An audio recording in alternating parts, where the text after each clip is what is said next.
بڑی دعاؤں سے شادی کی، شادی کے بعد گھر میں جھگڑے اتنے، ماں کو بیوی پسند نہیں، بیوی کو ماں پسند نہیں، ماں کو سمجھاؤ تو بیوی ناراض، بیوی کو سمجھاؤ تو ماں ناراض، میں تو پریشان ہو گیا شادی کر کے، میں ختم کر رہا ہوں، طلاق دے رہا ہوں۔ تو میں نارملی نوجوانوں کو جو سمجھاتا ہوں آج لائیو سمجھا دیتا ہوں، شاید کسی کا گھر بچ جائے، کہ یاد رکھو شادی کے پہلے 4-5 سال ہمیشہ مشکل ہوتے ہیں، فیصلے میں جلدی مت کرنا۔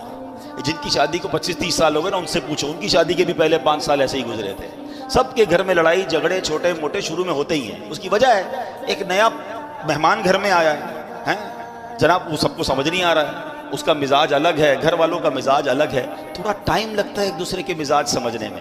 اللہ پاک بعد میں اولاد دے دیتا ہے، فیملی اولاد میں بیزی ہو جاتی ہے، گھر والوں کو بھی لگ پتہ جاتا ہے واپس جانا نہیں ہے، اس نے یہ آ گئی ہے تو یہی بہو بنے گی، تو ماں بھی سمجھ جاتی ہے، بیوی بھی سمجھ جاتی ہے، اور پھر گاڑی چل پڑتی ہے۔ شادی کا اصل سکون جو ہے نا وہ 5-7 سال بعد ہی ملتا ہے، ٹھیک ہے میرے نوجوانوں؟ جلدی نہ کیا کرو، یہ فیصلہ کر، یہ عورتیں بھی بہت کر، لڑکیاں بھی بہت کر رہی ہیں۔ ادھر شادی ہوئی 6 مہینے بعد اپنے ابو کو کہنا شروع کر دیا میں نے نہیں رہنا اس گھر میں، میری ساس ایسی ہے، میری نند ایسی ہے، میرا شوہر ایسا ہے، مجھے طلاق چاہیے، اور ابا بھی کہتا لے لو طلاق۔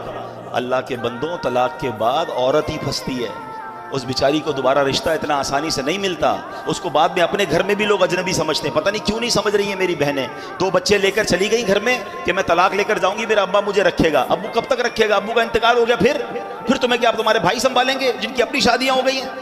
اتنی جلدی کر رہے ہیں لوگ طلاق میں، اتنا جلدی فیصلہ، ٹائم لگتا ہے۔ یہ رشتہ 2-4 سال کا نہیں ہے، یہ زندگی بھر کا رشتہ ہے۔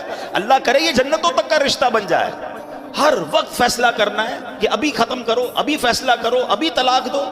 یہ مرد، اللہ کا بہت بڑا احسان ہے کہ یہ طلاق کا حق مرد کے ہاتھ میں ہے۔ اگر یہ عورت کے ہاتھ میں ہوتا نا تو ہر دوسرے بندے کی طلاق ہو چکی ہوتی، ان کا تو کام ہی ہے یہ فیصلہ کرنا۔ تو میری بہنوں سے بھی گزارش اور میری بھائیوں سے بھی گزارش کہ جن کی شادی، اور میری ماں باپ سے بھی گزارش، یہ ماں باپ بھی شے دیتے ہیں، فکر نہیں کرو طلاق لے کر آ جاؤ میں رکھ لوں گا، کبھی بھی اپنی بیٹی کو راستہ نہ دکھایا کریں، بلکہ اس کو کہیں کہ تم اپنے گھر میں وقت گزارو، ٹائم دیں۔ کچھ وقت لگتا ہے، اللہ کی رحمت سے انڈرسٹینڈنگ بھی ہو جائے گی اور اگلی زندگی بڑی خوشگوار اور پیار والی گزرے گی۔ اور مجھے آ کر کہا کئی لوگوں نے کہ آپ نے مشورہ دیا، میں تو طلاق کا فیصلہ کر چکا تھا، مگر اب الحمدللہ کچھ عرصے بعد میری فیملی میں سب میں انڈرسٹینڈنگ ہو گئی، میں بہت خوشی والی لائف گزار۔ یہ قرآن کہتا ہے کہ تمہارے لیے ہو سکتا ہے کوئی اور بھلائی رکھی ہو، تو خدا را یہ فیملی، یہ رشتہ، یہ کوئی ایسا رشتہ نہیں کہ آج بناؤ کل توڑ دو، اس کو چلائیں، اس کو وقت دیں، اللہ نے آگے بھلائی رکھی ہوگی۔